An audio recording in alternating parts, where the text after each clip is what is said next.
Hello, Simon here from CraftedBricks. Welcome back to another video.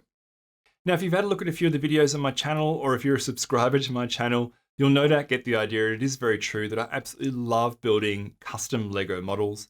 I just always find the build experience is that much more challenging and rewarding for custom builds versus, say, building a standard Lego set. And of course, with custom Lego models, the finished result is always amazing and they make superb display pieces. I actually have a backlog of about 10 to 12 custom Lego builds that I've yet to get through, where I've gone ahead and purchased the instructions for those builds from different designers from sites, say, like Rebrickable or from the brickbolt.toys store. And I've also gone ahead and purchased all the parts that I need from those builds from Bricklink and also from Lego themselves sometimes. So I have boxes and boxes of parts and quite a big backlog of builds to get through. And of course, as I find the time, I will be doing those builds and showcasing those finished models on the channel.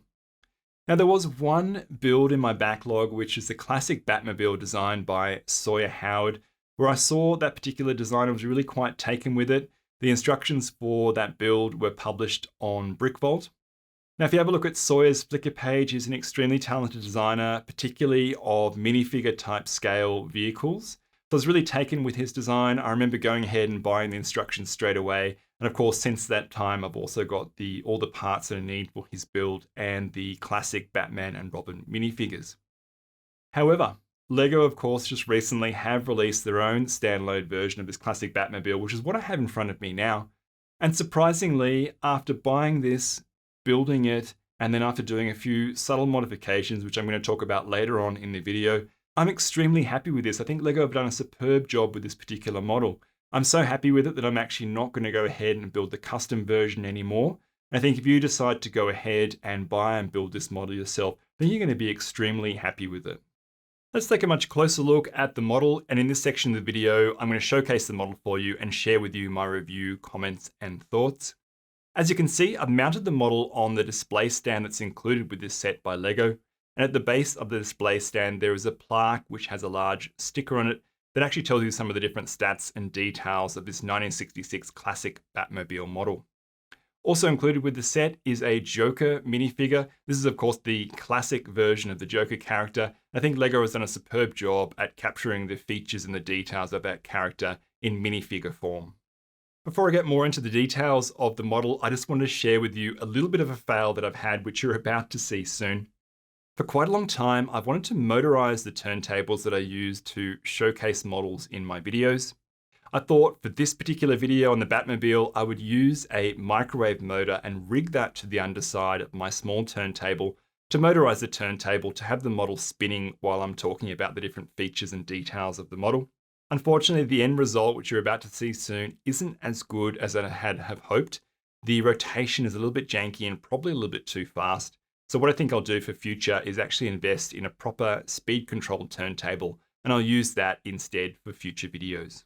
Well, now that I've shared that with you and gotten that out of the way, let's get this model turning on the turntable so you can check out the model in detail from all different angles. In terms of my review comments, I really like what Lego have done with the design of this piece. I think it's as accurate as it can be for this minifigure scale type model to the reference Batmobile that we see in the 1966 Batman TV series. I also particularly like the very striking black and red color scheme. And I really like the use of a studs not on top type design with the use of lots of curved, smoothed elements and tiles and so on to create a model that has a very sleek and smooth look. That said, I was disappointed that Lego did not include a classic Robin minifigure with this set. The minifigure that you can see in the showcase here was one that I purchased separately from Bricklink. Also, when I built the standard version of this model, I noticed that Lego in various sections of the model used some medium stone grey parts when those parts should be in black. So I've actually modified the model and made a number of changes to give it the clean and consistent look that you can see here. For example, at step 82, I replaced the medium stone grey coloured hinge plates that sit under the front windshield parts with black parts. I also made a number of part substitutions in steps 84 to 89 to replace some medium stone grey parts again with corresponding black parts to give the rear of the model a nice clean and consistent look. And also changed the siren light detail and the antenna, and I made a few subtle changes to the headlights and the bonnet areas of the model. If you're interested in doing these modifications, they're very easy to do, and I've included a full write-up of the changes that I've made in the description of this video. You may have noticed in the model showcase here that I have applied one of the stickers on the doors of the model upside down. It was quite late at night when I was building this model, and I was clearly not paying enough attention to my build. If you've made a mistake like I have for one of your builds with one or more of your stickers, it is actually quite easy to order a replacement set of stickers for free from Lego. All you need to do is go to the Lego website, select support and then replacement parts, then select broken bricks, then enter in the country where you reside, then search for the set number that you're interested in, and when the list of parts comes up, scroll to the bottom of that list of parts for that set, select I can't find what I'm looking for, and then enter in a short message in the dialog box here that says you need to order a replacement set of stickers for your set. Then select add to bag and continue the checkout process like normal. Lego will then post you a replacement set of stickers in the mail. You can actually apply this same process if you've recently bought a Lego set, you've opened up that Lego set and you've found that the stickers are either bent or damaged inside the box. Just follow the same process and Lego will gladly send you a replacement set of stickers in that scenario as well.